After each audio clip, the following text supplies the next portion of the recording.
Once upon a time, there was a girl named Lila. Although she was an adult, she was still afraid of the dark. She would always sleep near the fire in fear of being in the darkness. She never thought she had a reason to get over her fear. Of course, she was wrong.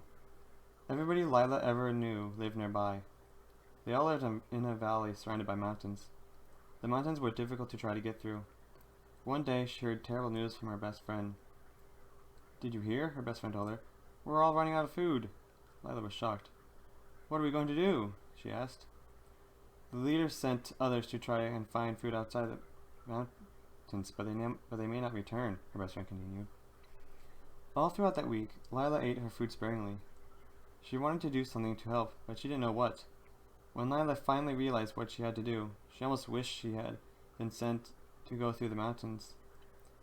Near where she lived, there was an old cave.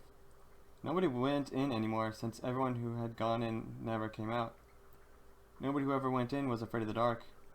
She knew it would be much worse for her, but Lila knew what she had to do. As Lila approached the cave, she felt her heart beating. She was terrified, but she knew she had to go in. She put one foot in, took a deep breath, and walked in like she had gone in a million times before.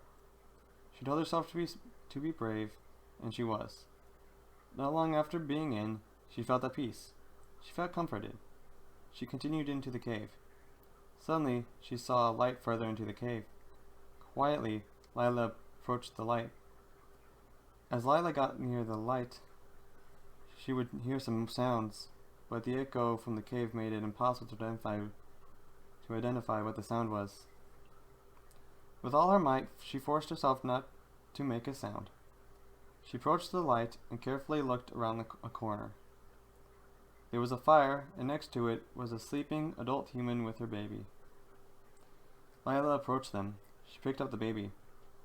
"Thank goodness," she whispered. "I'm starving."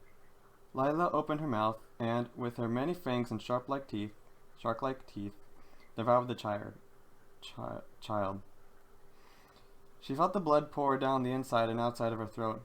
It trickled down her gray skin and got into her patches of fur around the claws in her hands. She licked her lips as she heard distant chatter. She knew she had to get out of there. Lila ran as quickly and as quietly as she could. Lila reapproached the entrance to the cave, but this time it was from the inside. She stepped one foot outside of the cave, then the other three. She sprinted to the other humans and told them of her find. They sent in almost a quarter of the pack to gather all the humans, but they all got them without many injuries. They took the humans and kept them so that they could reproduce and provide more food for future generations. Lila was treated like a hero. Not only had she gotten over her fear and actually started to enjoy the darkness, but she had saved her kind from extinction. Now she would never be afraid again. The end.